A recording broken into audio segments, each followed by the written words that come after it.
Gísli Jóhann Hallsson, yfirhafsögumaður Faxaflóa hafna, vertu hjartanlega velkomin í sjókastið. Takk fyrir og takk fyrir að bjóða mér. Þú ert mannafróðastur sundin blá og strauma og veður og allt svona inn og út úr höfninni hérna á stór Reykjavíkursvæðinu, það ekki? Þekki eitthvað til. Þú þekkir eitthvað til. Það eru kannski fáir sem að hugsa út í eitthvað sérstaklega þegar stór skip að renna í höfn eða leggja frá bryggju. Á bakvið það stendur einhver sem að hérna ber mikla ábyrgð á milljarðatæki sem hann hefur í höndunum og það má ekkert út að bera. Það er þú eða ekki? Já, segi það nú ekki, en það er náttúrulega skipstjórinn ber ábyrgðina fyrst og fremst. Já, skipstjórinn ber ábyrgðina fyrst og fremst, en hann þarf einhverja leiðsögn með eða ekki? Svo fær hann hafsögumann sér til...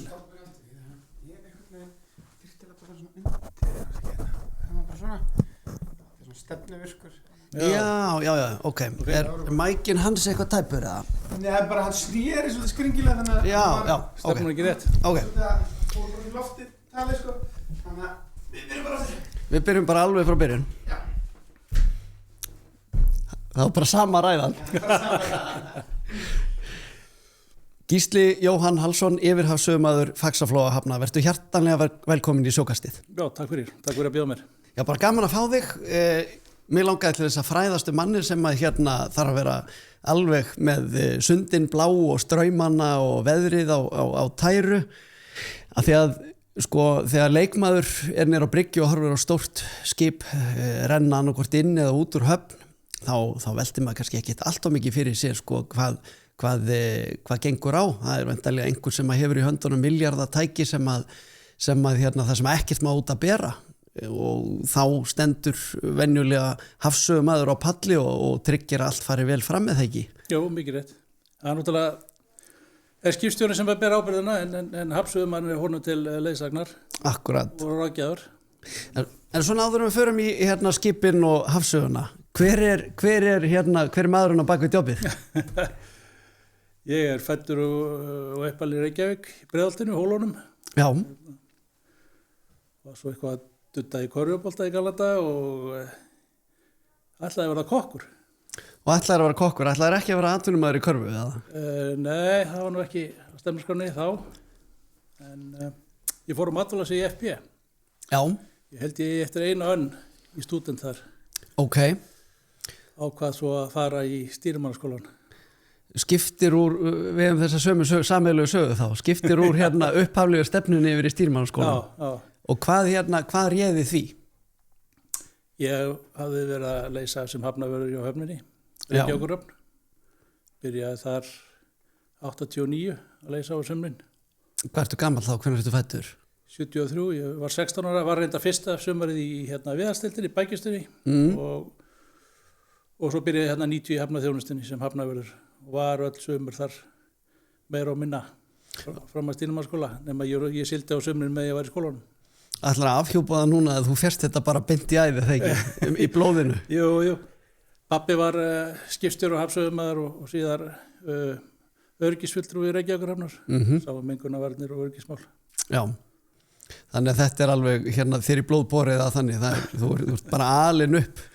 Já, ég grét mjög oft í túra á gamla Magna með honum í Straumsvík og hérna prófaði það var gaman.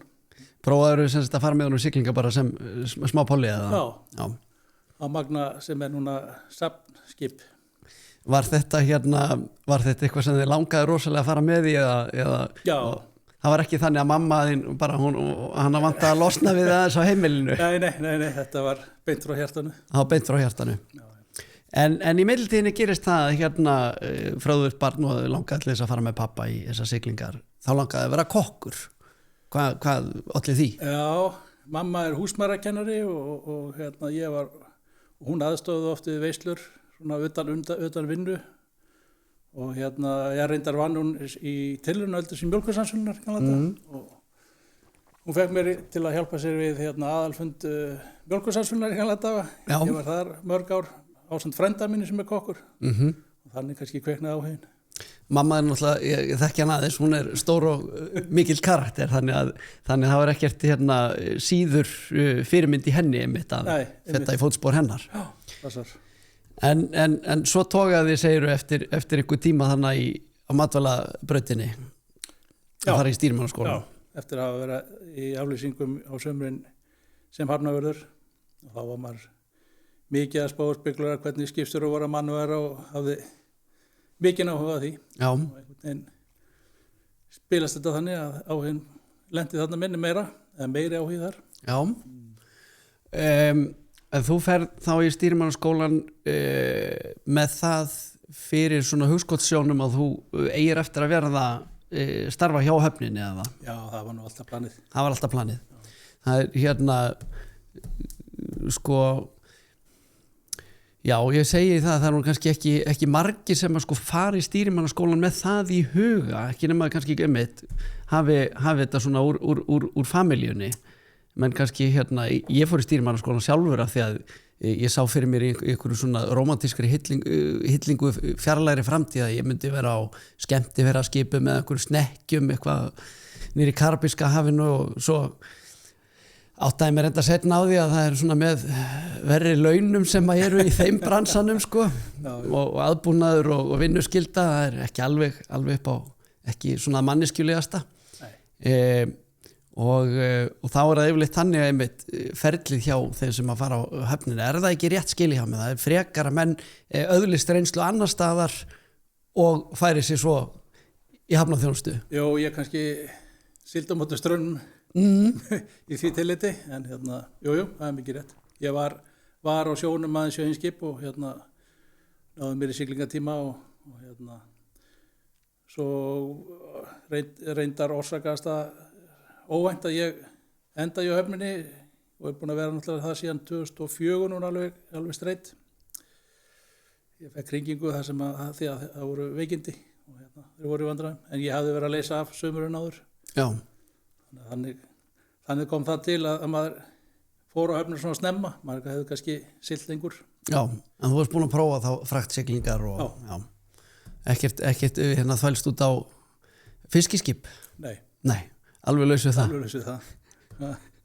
og hvernig var þá hérna, hvernig hefur þá verið gegnum tíðin að leiðsegja mönnum á fiskiskipinu? Hefur þurft að setja upp nefklemmu?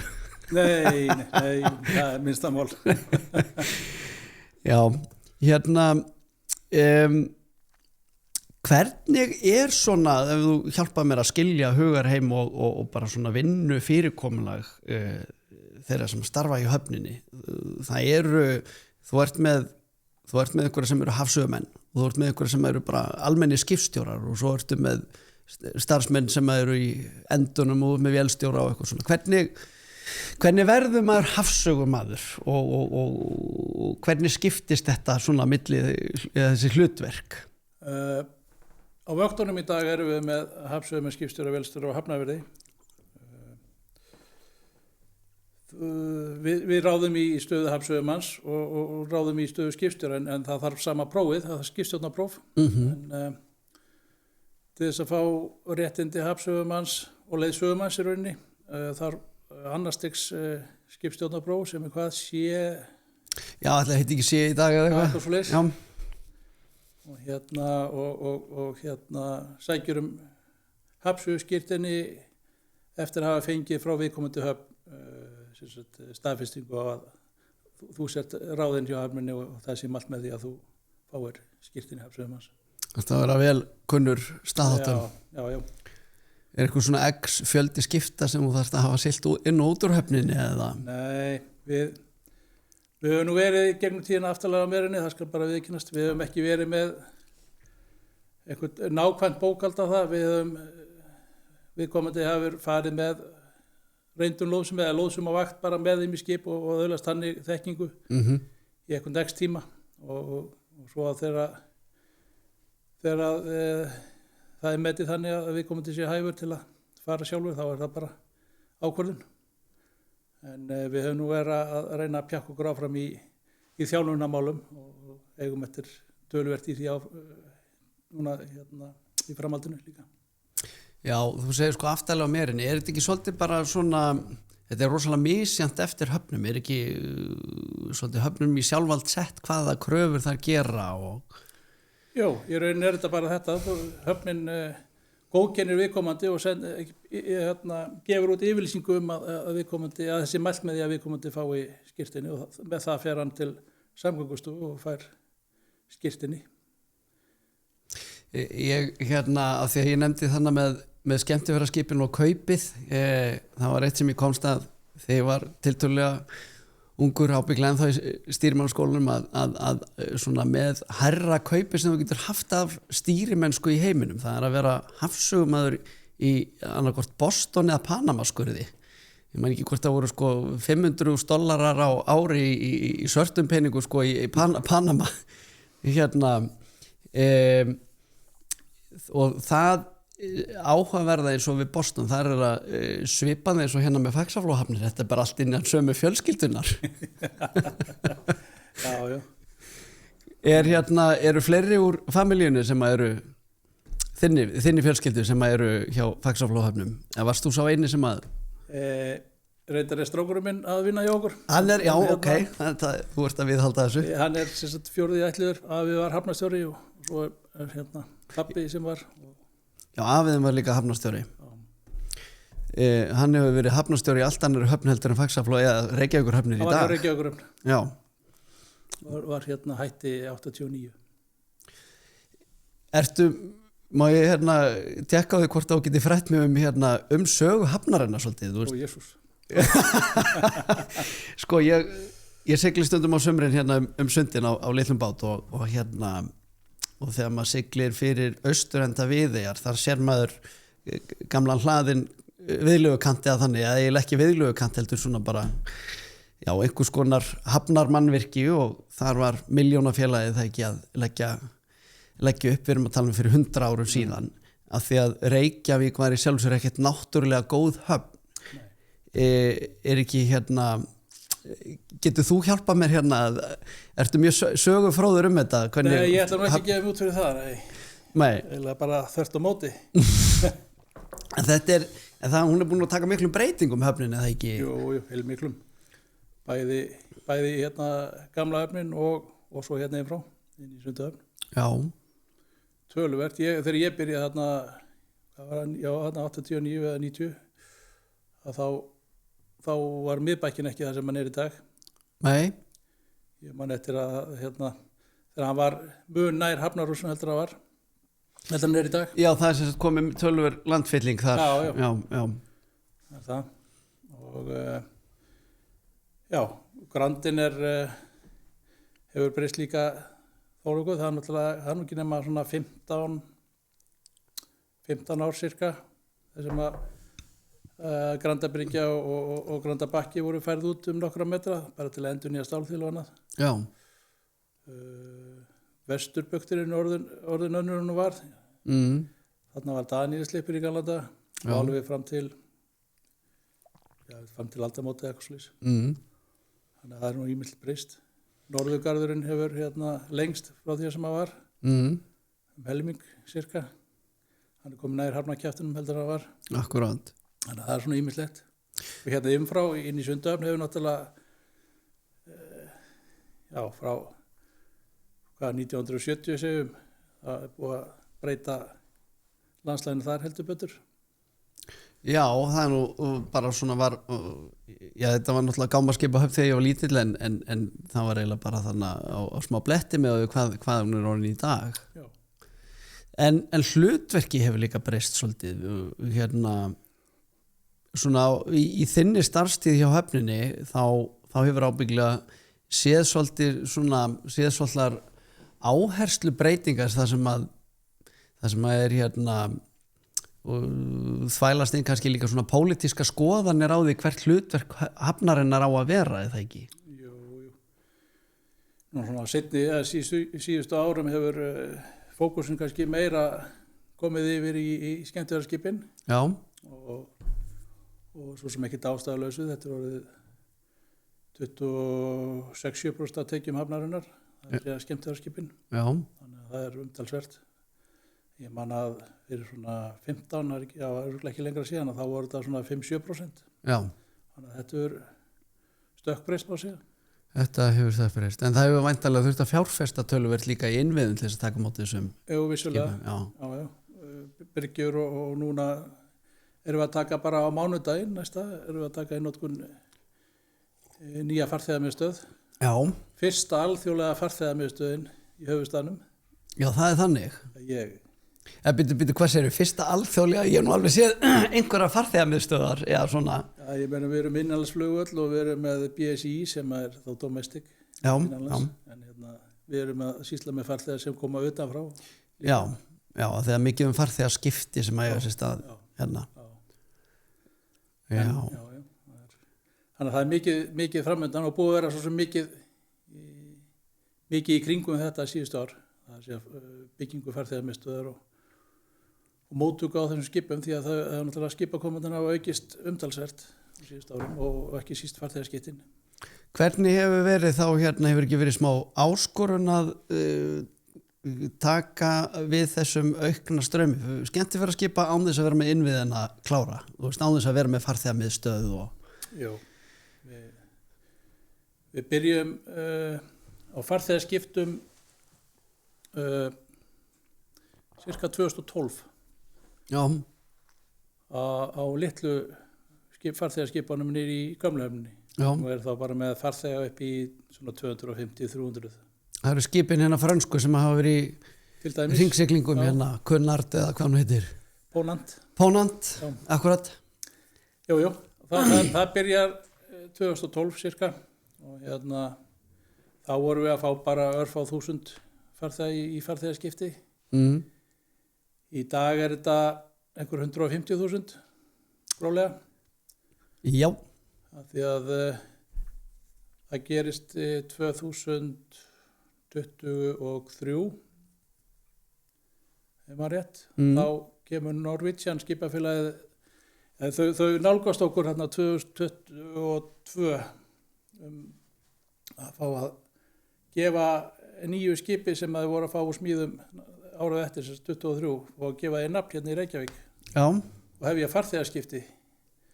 Þetta var risaskip Norwegian Prima. Já. Sem að tekur mest 3500 farþega.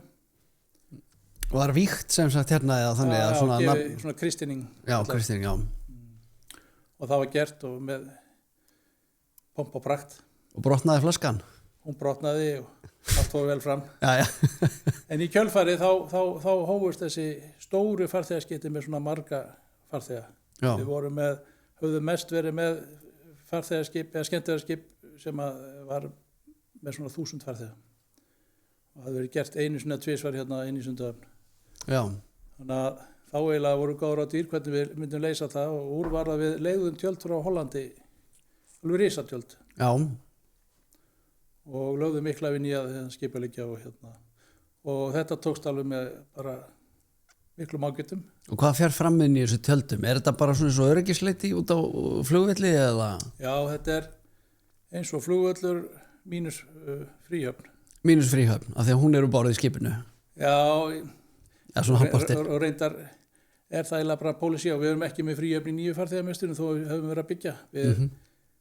Við viljum bara að fólk komi og fari þetta í gegn og fari út á okkar svæði. Þetta er svona okkur öryggismál að ekki droll. Sé ekkert að verblast á hafnarsvæði. Akkurat. En þarna er öryggisskoðun, skönnun á farangri og og þú tjekkar þinn þarna og þarna landar maður eftirlit. Þannig að þetta er svona míniflugstöð. Sko, farþegamiðstöðin sem að fekk nafnið Vör. Ég var fyrir miklum vonbrigðum að það var svona nafnasamkeppni á netinu og slíkt það sama var gert með hafrannsóknarskip í Englandi. Það sem að almenningur gat sent inn tillögur og svo kaus almenningur fann sér hlutskörpustu tillöguna og fyrir valinu varð Boaty Mac Boatface og Hafrannsóknastofnunin neyddist til þess að skýra skipið þessu nafni en mér skilst að hafi verið meiri filter á þessu hjá ykkur. Já, það var nefnd sem að þriggja manna nefnd sem að valdi bestu tillöguna. Ég held að það hefur komið rúma 6.000 tilnefningar. Já, manstu eftir einhverju svona fáránlegri? Nei, nú bara kom ég ekki nálægt þessu hérna. Ég held að ég hafi sendt sjálfurinn einu eða tvær fáránlega tilröð bara til að reyna á þetta. Já. En hérna, varandi breytt hlutverk hafnarinnar, þá einmitt vör, nýja farþegamiðstöðin, hún verður hérna jafnframt leið út sem einhver svona, hvað maður að segja, fyrir árshátíður og svoleiðis er það ekki? Svona stort. Já, vör er hérna hönnuð eða, hönnuð þannig, arkitektarnir tóku til þess að hérna, það yrði hérna starfsemi á veturnar þegar tímabil skemmtiferðaskipa er ekki. Já. Og það var eiginlega forsenda fyrir þess að við myndum fara út í að smíða eða byggja farþegamiðstöð, að hérna, það væri starfsemi allt árið. Og hérna, við viljum ekki koma svoleiðis rekstri, það að leigja út sal og vera með veislur, og það er bara ekki okkar business eða starfsemi. Nei. Þannig að við hérna, fórum í auglýstum bara verðkönnun. Já. Og Múlakaffi var hlutskapast og er með leigu frá 1. október út mars. Já, þannig að þið bara útvistið þessum parti en fáið svo tekjur á húsið á móti. Já, leigutekjur. Við tökum allt okkar hafutask út úr. Já, ég skil. Út úr vör.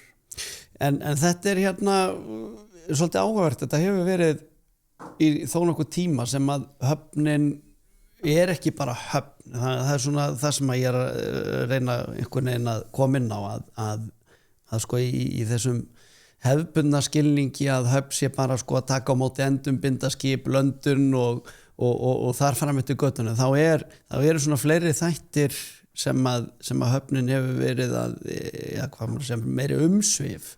Það er verið að hérna, skipuleggja lóðir, það er verið að byggja hús á lóðum Faxaflóahafna, það er náttúrulega veitingastaða rekstur og alls konar svoleiðis og svo hefur náttúrulega hafnarhúsið verið í svolítinn tíma sem með svona fjölbreytta notkun eða ekki. Jó, það nú alltaf ekki verið upp úr 1990 sem að hérna, Reykjavíkurhöfn seldi borginni að með minni 55% af húsinu. Já. Og í kjölfari kom listasafnið. Já. Jó, vissulega við hefum fullt af lóðum, mikið af lóðum, en hérna, það hefur verið bara í áratugi þannig að hérna, við seljum lóðir og leigjum lóðir. Þannig að, jú, vissulega, við erum í svoleiðis en við erum ekki í neinni veitingastarfsemi með hann einu svoleiðis, við komum ekki nálægt. Nei. En hérna, það má kannski fara rauk fyrir því að hérna skemmtiferðaskipa komuna, hvað svo sem fólki finnst það svona, þú veist, út frá einhverjum umhverju sjónarmiðum, þá er koma skemmtiferðaskipana hefur glætt svolítið lífið, það ekki? Jú, það bara síðast í síðustu viku hafði aðili samband sem er með veitingastarfsemi í borginu og var að fá upplýsingar skipakomur því að hann er að skipuleggja sig eftir því.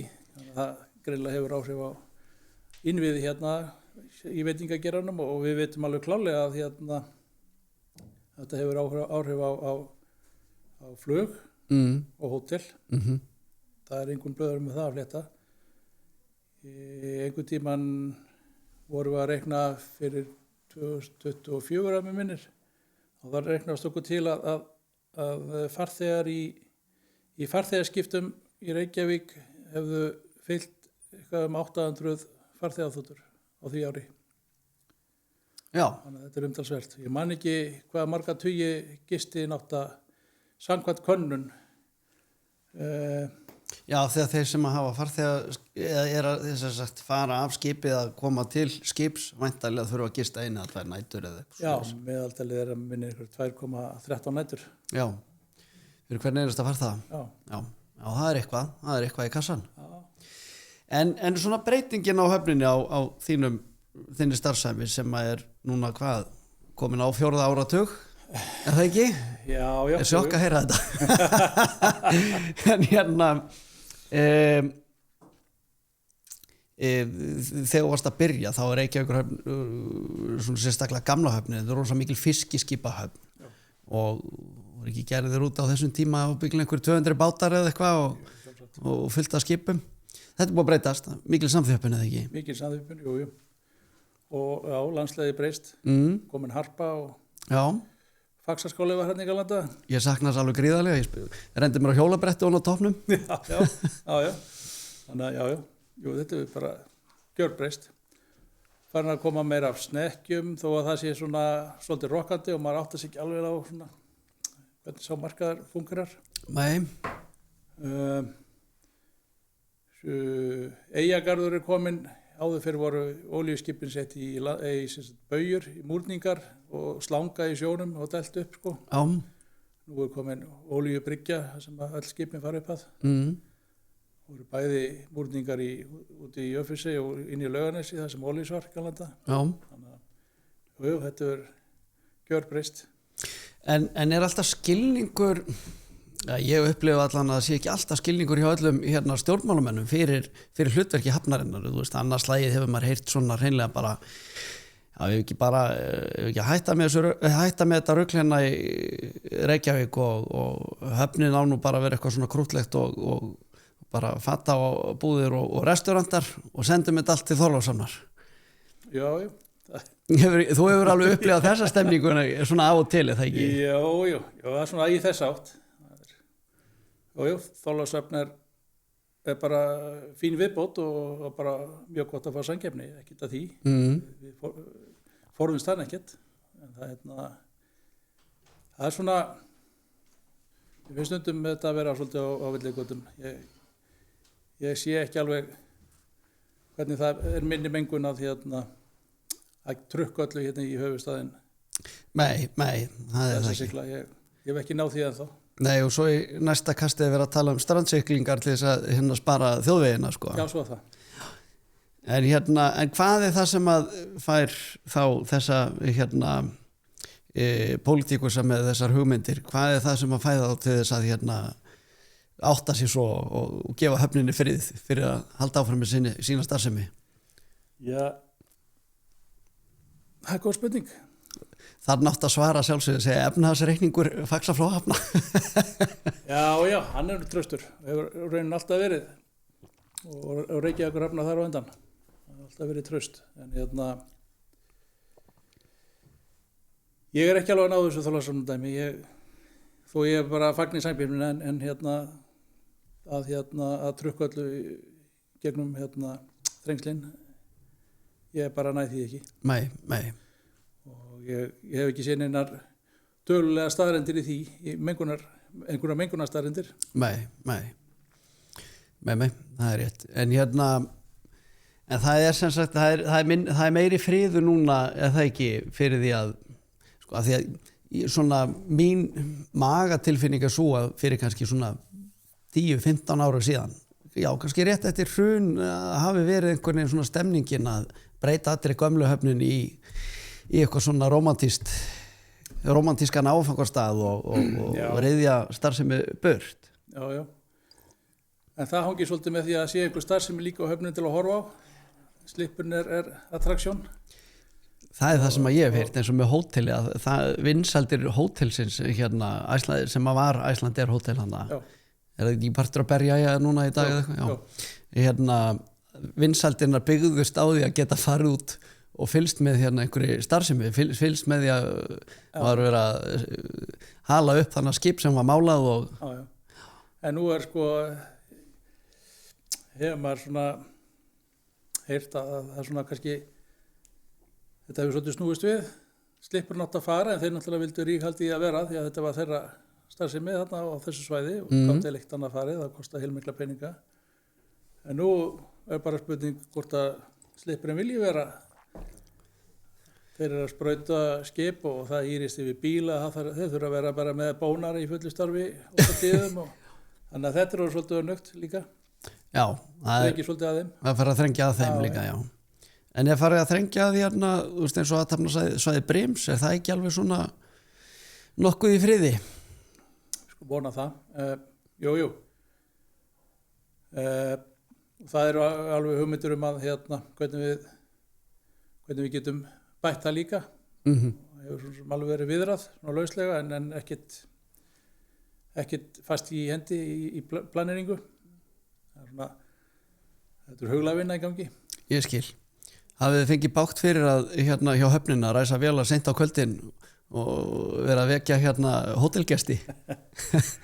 Nei, en það eru íbúar þetta sem eiga íbúðir líka þarna við hliðina á hótelinu sem hafa alveg sendt ábendingar ljóskastara og svoleiðis sem alveg. Eru þeir einhvern tímann heima þessir íbúar? Er þetta ekki allt saman ríkir útlendingar sem að eiga tómar íbúðir? Við getum þá allavega að tala í gistina utan í ábendingafjölda. Já. Jú. Já, þannig að það er svona, það er áfram pínur svona núningur eða? Nei. Ég get nú eiginlega ekki sett það. Nei. Ok, þannig að þetta er bara farsælt. Já, ég segi það. Já. Manst eftir fyrsta skipinu sem þú losaðir inn? Já. Hvað skip var það? Ég man ekki hvað það heitir, það var dráttabátur. Já. Danskur. Er það fyrsta skipti þar sem að þú ert ábyrgur sem hafsögumaður? Já. Þá hafði ég verið, ég byrjaði að leysa af í lóðsunum árið 2000 á sömrin og fer með reyndum mönnum eins og hefur verið praktiserað í all nokkur skip, ég var örugglega í 2 vikur eitthvað svoleiðis.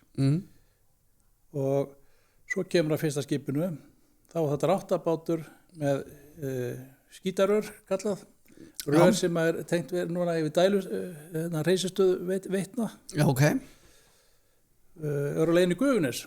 Já, þeir voru að koma með sem sagt skólpdælingarör fyrir hreinsistöðunar. Og það vildi ekki betur svo til en svo að það var alveg koln eða svarta þoka. Já. Sást ekki neitt og ég hefði ekki lósað skipið upp í Gufunes. Nei. Þetta var alveg frábært og þar á auki var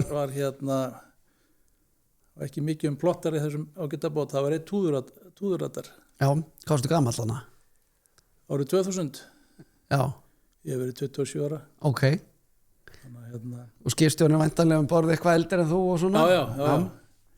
En maður var nú ekki alveg rólegur en það nú svona frekar vítt til veggja ef hægt að segja það þannig þarna á leiðin inn. Já. Og ég þurfti að láta hafnaverðina flauta bryggjunni til að reyna að rata á hljóði bara. Já, það er þannig. Það var þannig, en alltaf vissi þetta. Og unga manninu var vel léttur að þetta var búið, þetta verkefni. En magnað hafi ekki verið betri tækjakostur borð fyrir ekki lengri tíma síðan en þetta. Já. Varstu stressaður? Ég meðst stóð allavega ekki á sama. Þið stóð ekki á sama, nei. En hvernig var að vera þá 27 ára að lóðsaðan inn og þetta er svona, þetta er fyrsta það sem hún stendur einn í þessu ekki? Bara mjög gaman. Á, bara gaman. Já. Og bara danski skipstjórinn, bara hann traustið þín og svona og... Ég var ekki varfið annað. Nei.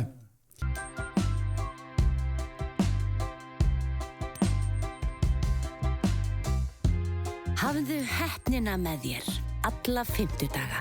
Happdrætti DAS. Og hvað er svona það sem að gerir góðan hafsauðmanna, góðum hafsauðmanni? Það þarf að vera alveg pollrólegur. Já. Það þýðir ekki að fara fram með einhverjum æsing, hvorki í brú né í talstöð. Það voru að kalla skipanir til dráttabáts eða endamanna því að maður læri það í boltanum að þegar þjálfarinn kom og gargaði á liðið í hálfleik þegar vorum allt í skrúinni að og bara höfum mannfólkið tendist til að bara loka eyrunum og jafnvel stressast upp. Já. Ég allavega ef við erum í krefjandi aðstæðum. Þannig að það er nú, en góður hafsauðmaður það náttúrulega klálega að vera staðkunnur og þekkja aðstæður, það er náttúrulega alveg lykilatriði. Já. Þannig að ég myndi segja það. Það þarf að hafa þetta tvennt, hafa þetta faglega líka kollin svona í lagi og ról. Lykilatriði. Já. Fyrirkomulagið hjá höfninni, hvernig er vakta fyrirkomulag hjá starfsmönnum hafnarinnar? Bara svona skiknist í hvernig starfið er. Já, við erum með sólarhingsvaktir. Ok. 8 á hverja vakt. Það sem menn mæta, stimpla sinn og eru 12 tíma vaktir. 12 tíma í senn. Já. Og það eru 4 til 5 vaktir í beit, ýmist dag eða nætuvaktir og annað eins í frí. Þannig að þetta er svona kannski svipað á sjónum 50-50 ef út í það er farið. Já, svona dreift yfir árið. Já, svona cirka... þetta komið svona cirka þannig út. Og er þetta ekki svipað svona eins og, ég veit ekki, hjá lögreglu eða slökkviliða, þannig að það er eitthvað standbæ líka svona, þú veist.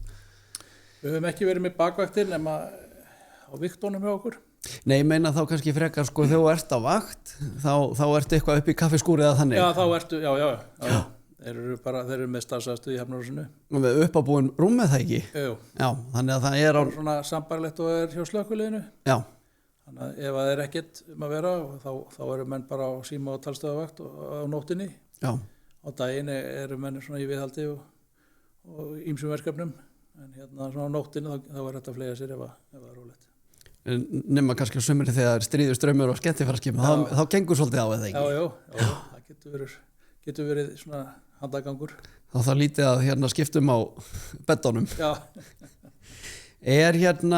Og hefur alltaf gengið vel að manna vaktir og þú veist, þú bara fá fólk til vinnu á Faxaflóahöfnum? Já, gengið mjög vel. Þetta er nokkuð fjölbreytt eða ekki? Jú, mjög fjölbreytt og ég man allavega þegar við vorum að fara í ISO-vottun. Já. Þá var ráðgjafi sem var að hjálpa okkur við innlegginguna og það var reyndur og hafði farið í gegnum margar svona innleggingar. Hann talaði að hann hefði ekki komið nálægt vottun þar sem hjá fyrirtæki sem að væri með svona mikið af lögum og reglugerðum. Já. Á bakinu. Já, það er mikið eftirlit með... Sem að starfsemi náði til. Já. En jú, þetta eru mjög fjölbreytt störf. Það er þannig að á vöktunum þá ganga allir í allt eftir þörfum. Við erum kannski með 2 skipstjóra og það er bara 1 skipstjóra á bátinn. Þá gengur sá númer 2 í önnur störf, það er að segja binda þá eða er hásita bátnum. Þannig verðum við að spila þetta. Við getum ekki verið bara eingöngu skipstjórar eða hafsögumenn. Við verðum að vegna smæðar, þetta er ekki róttetam. Nei, akkurat. Það er ekkert sem að heitir að vera ofýtt fyrir eitthvað hlutverk. Nei. Það er allir með alla hattan á sér. Já.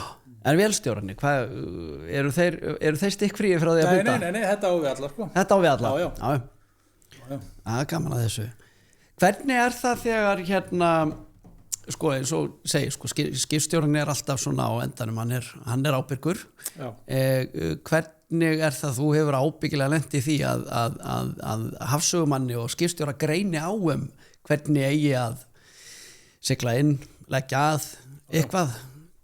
Hvað getur lýst fyrir mér einhver svona kannski atviki sem að... Ég er mann og getur eftir einu svona einhver átakalögum ágreiningi, en ég menna það er bara, ef að skipstjórinn tekur ekki ráðleggingunum þá er hann bara, þá stjórnar hann og hann hefur síðast orðið. Og tekur þá afleiðingum bara ef eitthvað fyrir úrskeiðis? Já. Og það hefur þá væntanlega áhrif í sjórétti ef eitthvað fer breiður út af. Hann fór ekki eftir ráðleggingum hafsögumanns. Já. Þegar sko nú eru skip náttúrulega búin mismunandi stjórnbúnaði.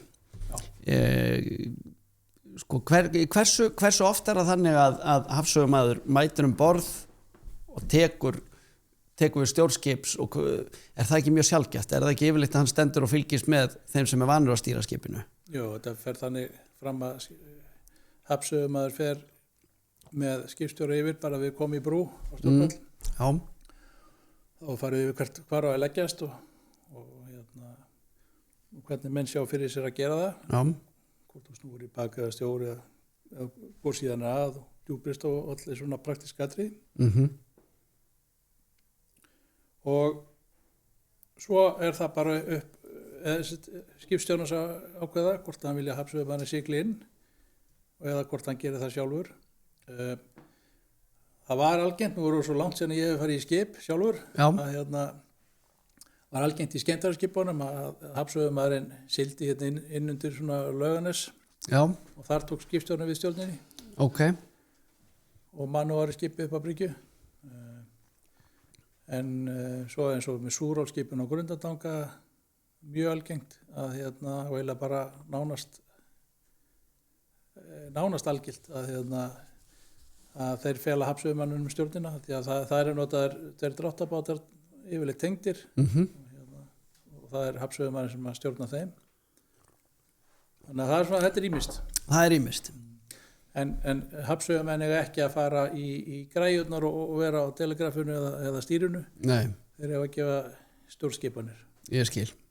Ég get ímyndað með það. Þetta er svona svipað eins og ég veit ekki að ég þekki allavega sjálfur sko af skipum að þetta er eins og Suzuki Fox jeppa 1988 módel. Hann var erfiður í annan gír og hún réttir ekkert hverju sem er lyklan að svoleiðis bíl sko. Nei. Og það er væntanlega svipað með skipin er ekki svolítið áskorun einmitt, þú veist, sum skip eru með asimúð búnaði og önnur eru sum skip eru snarvend og sum eru með skiptiskrúfu og nákvæmlega. Það er skipstjórinn sem að þekkir hegðun skipsins manna best að á að gera það allavega. Já. Sum skip eru með hægra skotna og skrúfu og önnur ekki. Hafið þið lent í því að koma borð og skipstjórinn er sjálfur kannski óöruggum með sitt eigið skip og bara biður ykkur að Ég hef einu sinni þurft að taka yfir, það var spænst eftirlitsskip sem var í Gamlefni. Hann gerði 5-6 tilraunir að koma sér frá bryggju og út, það gekk ekki. Já. Og þá eiginlega í raun tók ég fram fyrir hendundar á honum og náðu nú að koma skipinu skamlaust að bryggju. Hildur sem hetja? Nei, ég segi það nú ekki, en þetta var eiginlega orðið átakalegt, en það er nú bara svona undantekning. Hvað er svona erfiðast við að koma stóru skipi til og frá höfnina í Reykjavík? Er það veður og vindar? Er það mannlegi þátturinn? Er það samspil milli skipstjóra og hafsauðumanna? Ég myndi segja bara allt þetta því að aðstæður skipta náttúrulega miklu máli. Man hefur lært það í gegnum tíðina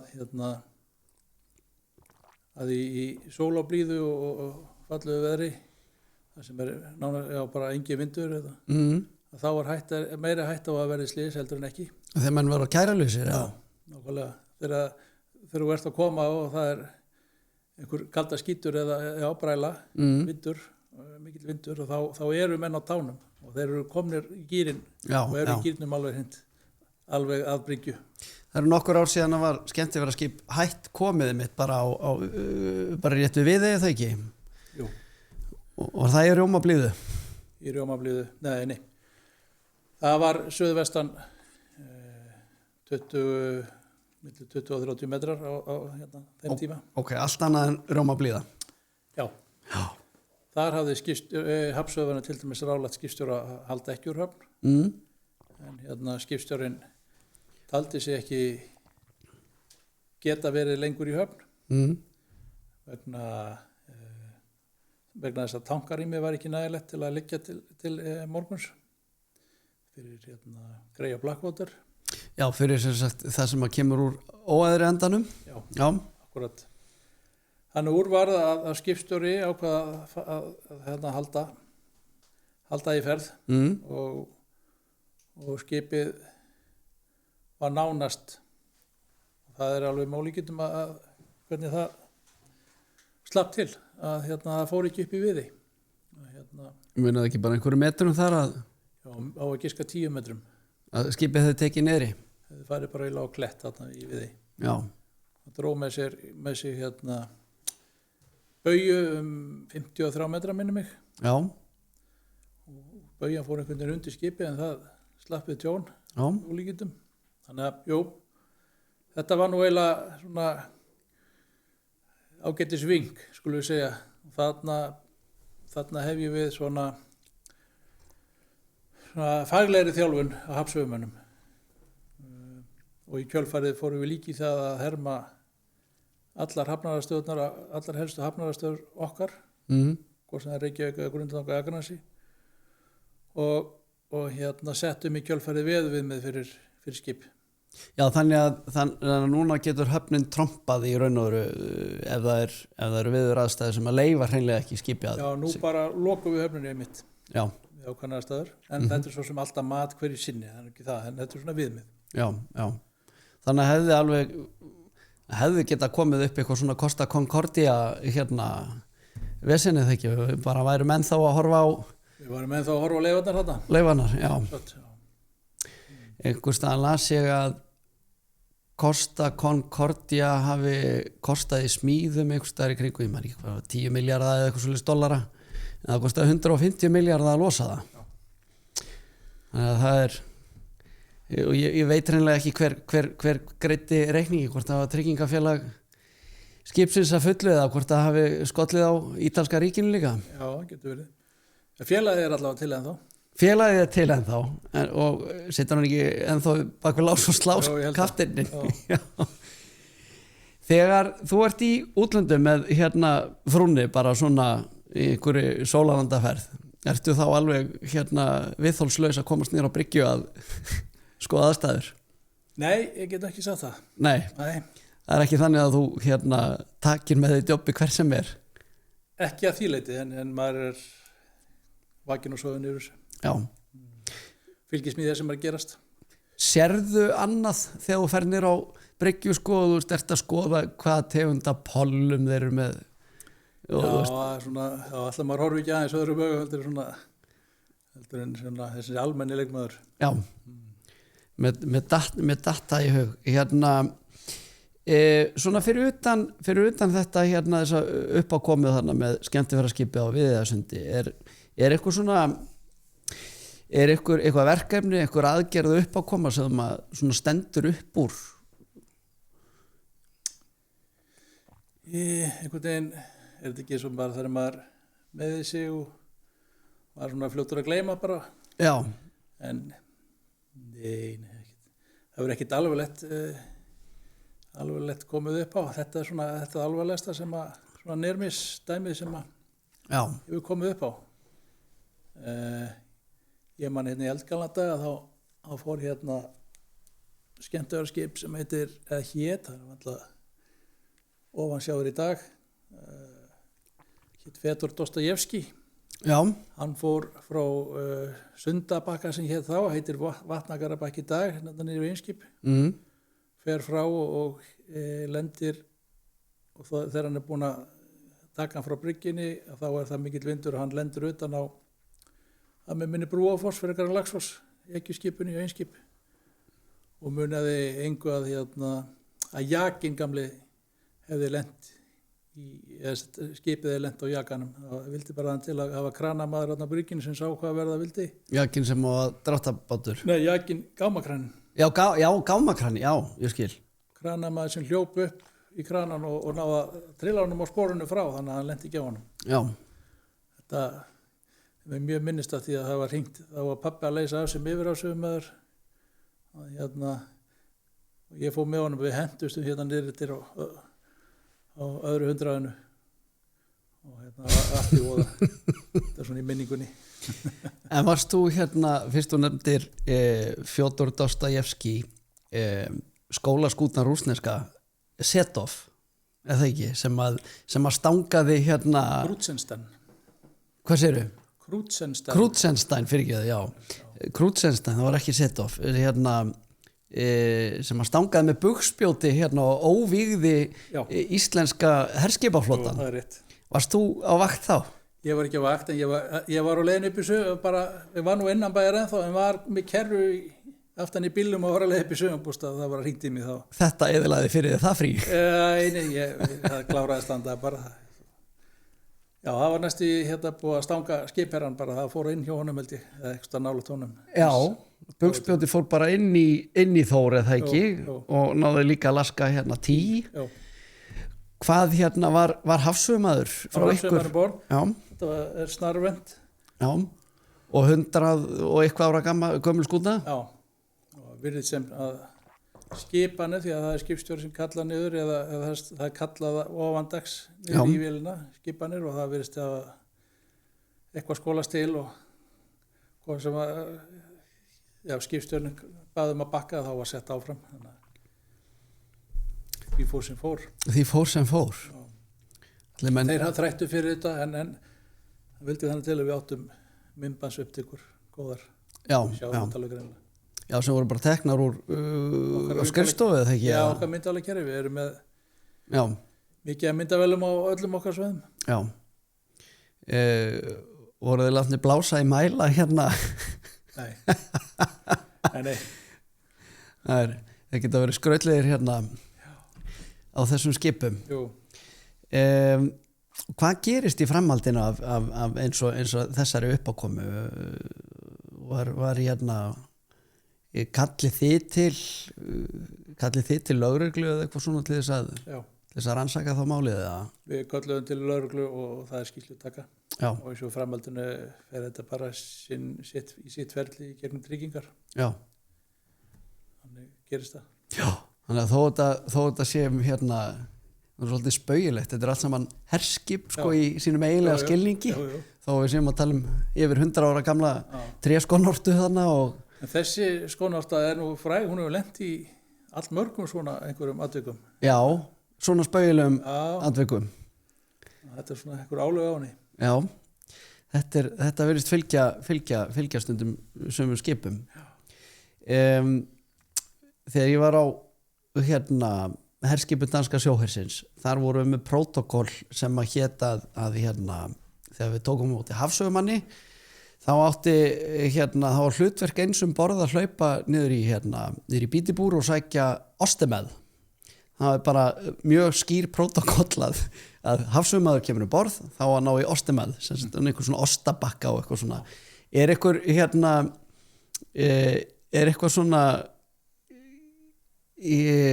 svona spaugilegir vinklar á því ég veit til þess að það þykir til siðs eða þótti til siðs að láta hafsögumenn fá út í Þýskalandi láta fá eina konjak og eitthvað svona er eitthvað svona sem að þú kannast við úr þessu starfi? Ekki lengur. Þetta var eitthvað þetta að menn fengu flösku. Já. Og í danskinu, það kom smurt brauð með osti og eitthvað. Ég veit nú ekki hvernig þetta er í danskinu daginn, en ég held að flösku, það er alveg búið. Það er alveg búið? Já. Þetta var nú alveg, við veit ekki menni að í Maxim Gorki í Galanda, þá gaf skipstjórinn bæði í koma brottur svona hálslítis stólesnæja eða moskuskæja eftir atvikum. Já. En þetta er allt löngu búið. Þetta er allt löngu búið. Er þá ekki eftir neinu að slægjast að fara að starfa við þetta? Nei. Jú. Já, en sko fiskiskip, það var líka þótti til siðs sko að láta menn fá einn kassa af frosnu fiski eða að rækju eða eitthvað svona Ég man bara getur að fengi svoleiðis. Nei, það er ekkert svona skrítið þegar að koma frönsk skipa þá, þú veist, fá menn alltaf einhverja styttu eða eitthvað svona. Stundum einhverjir svona minjagripir og sérstaklega í herskipunum. Já. Svona einhverjir plattar svona peningar svona einhverjir plattar litlir. Já. Maður veit ekkert hvað maður á að gera við þetta. Nei, akkurat. Sumir safnaði svona. Já, fullt veski heima af svona plöttum. Já.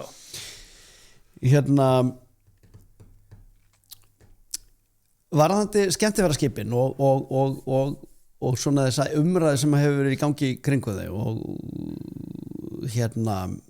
þekkjum það að fólki hefur ekki alveg staðið á sama einhvern reykjarmökk sem að stendur upp úr þeim á pollinum og Akureyri og svona svo hefur verið eitthvað í vinnslu að landtengja þessi skip sem að eru er það fyrir það fyrsta er það alveg raunhæft fyrir þessi stærstu orkufrekustu skip sem að kannski þurfa einhver, ég veit ekki, er þetta ekki 30-40 megawatt bara að keyra á hóteli og sem allra stærstu? Nei, ekki svo gasalett, en við erum bara í þeim fasa, við erum að fara að bjóða út bara vonandi í næsta eða næsta mánuði. Við erum að fara í landtengingar, háspennutengingar á Skarabakka fyrir stærri skemmtiferðaskipin. Já. Þær eiga að vera tilbúna 28. Ok. Vonandi fyrir fyrsta skip. Já. Og við verðum með 2 12 megawatta Það geta verið 2 skip með 12 megawatt Hvort? já, við Skarabakka og það alveg raunhæft og sökum þess hversu kalt í Íslandi Já, að þá þarf að nota minni loftræstingu í skipunum eða minna rafmagni hérna þannig að þetta nú ekki svo gasalegt að það séu 30-40 nei þetta svona 12 Það svona í kringu þetta, já Það ódýrar að kynda heldur en að kæla Já, svo við fyrir 2 árum komum með tengingar fyrir minni skemmtarskipin hérna í gamla bæði að Faxagarð og Miðbakka og að ýta þeim í að tengjast það svona gengur hægt því að mörg hver ekki komið með búnaðinn af því að það þarf ákveðin búnaðin borð líka en það svona ekki segja að góðu hluti gerast hægt og það stefnir til svona horfið til betri vegar í þessu Svo höfum við nú reyndar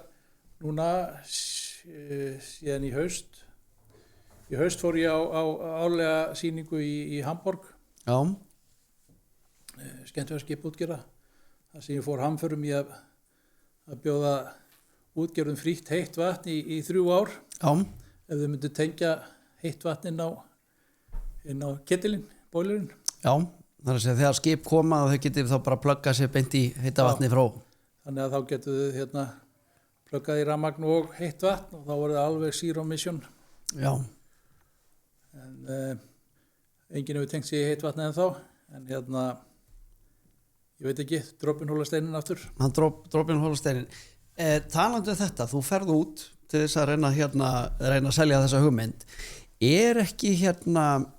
ekki sko þess að skemmtiferðaskipa komur þetta ekki afrakstur þess að þú og fleiri frá höfninni hafi verið að spýtast út alla kopp og grundir að selja sko skipafélagum þá hugmyndum að koma til Íslands og þetta ekki sjálfsprotti eða það?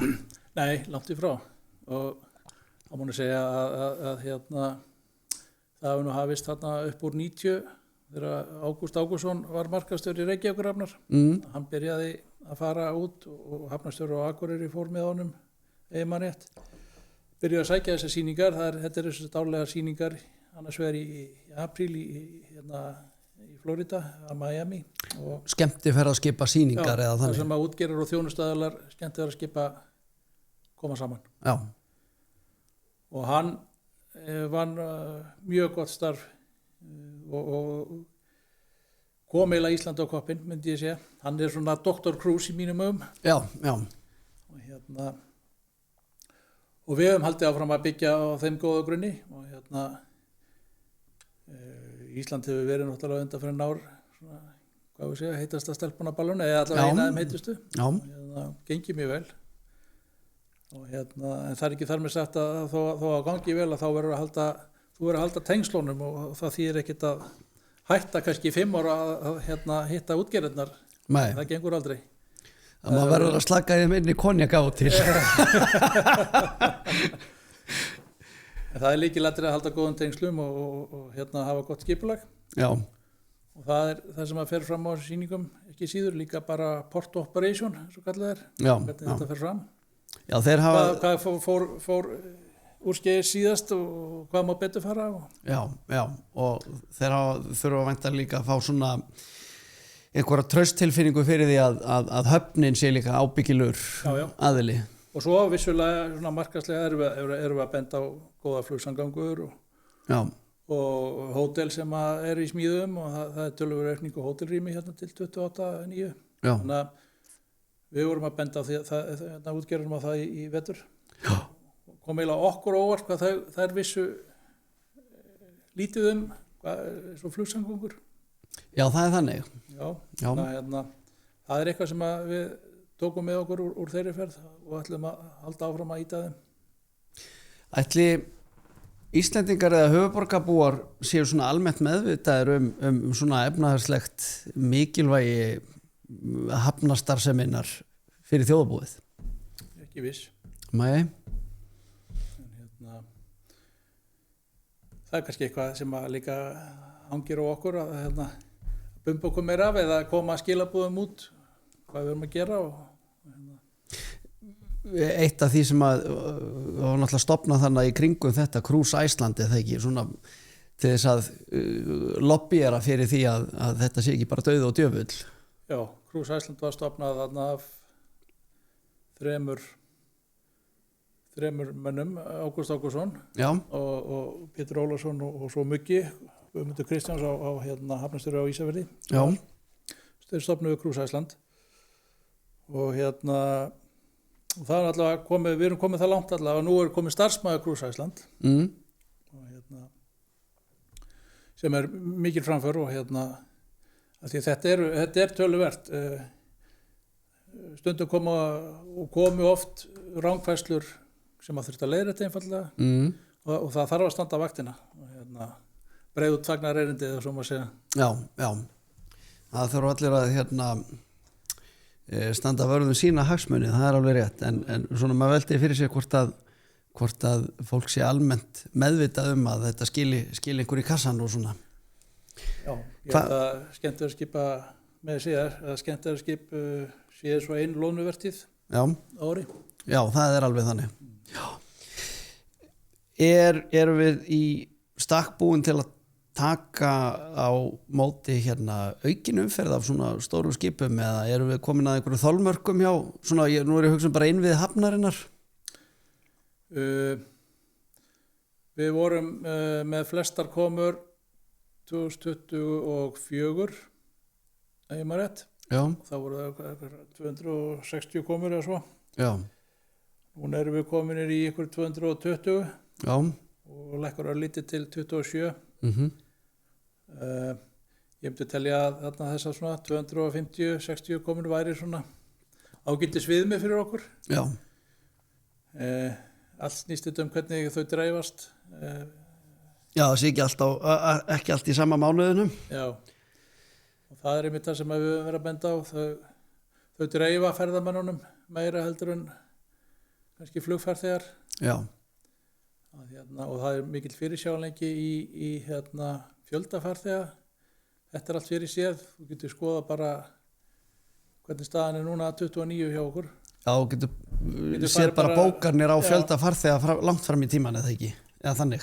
Já, þú getur séð fjölda, við skulum segja allavega 2 ár fram í tíman, fjölda farþegar sem við vonum á. Þannig að Einar úr Þingvöllum, hann getur farið á daga til að sé hvað er von á mörgum farþegum úr farþegarskipum á morgun til dæmis eða næstu viku og áallega þá kannski hvernig er toppir hjá sér. Já, þetta er áhugavert. Sundabrautin eins og verið að sko, þetta er svo leiðilegt umræðefni en það er að því að búið að vera að þvælast í almennri umræðu og pólitíkinni frá því að ég man eftir mér sko, og en nú eru svona einhverjar þreifingar aftur að meiri krafti Sundabraut mikla núna í kosningaham og svoleiðis. Maður hefur séð nokkrar útfærslur á því en gætu haft töluvert áhrif á svona hafnasvæðið. Hvar komið þið inn í þetta og hagsmunir flutningafélagana og... Já, það er bara þannig að svæði sem er töluvert svæði sem er milli skipafélagana, Einskip og Sandskip. Því er rauninni bara óráðstafað. Já. Og við getum ekki ráðstafað því til framtíðar aðeins að vita eitthvað með Sundabraut. Já. Þannig að í rauninni erum við bara föst með það að við erum bara í einhverjum skammtímalegu samningum geymslusvæði og dittin og dattinn þarna á þessu svæði. Já. Og getum ekki nýta eins og við hefðum viljað á meðan ekki er ákveðið með Sundabrautina. Já. Og heldur að gæti komið upp svo staða líka, hann verið sett upp einhver Sundabrautarbrú sem að verður ekki það sem einhver snildar verkfræðingur gleymd að gera ráð fyrir sjávarföllum og skip get ekki siglt undir og það geta alveg svo komið til ég sé það allavega núna strax í Nauthólsvíkinni að brúin sem að þar yfir hún tekur ekki mið af masturshæð á sko æfingabátum þeirra sem að stunda siglingar þarna inn í Nauthólsvíkinni. En nú náttúrulega ekki búið að ákveða hvort það verið hábrú, lágbrú eða göng eða hvert á að fara, þannig að þetta í lausu lofti ennþá og meðan það þannig þá getum við ekki ráðstafað í raun dýrmætri lóð. Við getum huggað okkur við það, búið að taka svo langan tíma að tala þetta gerir sennilega ekkert fyrir bara eftir okkar daga. Það geta alveg frá þessu.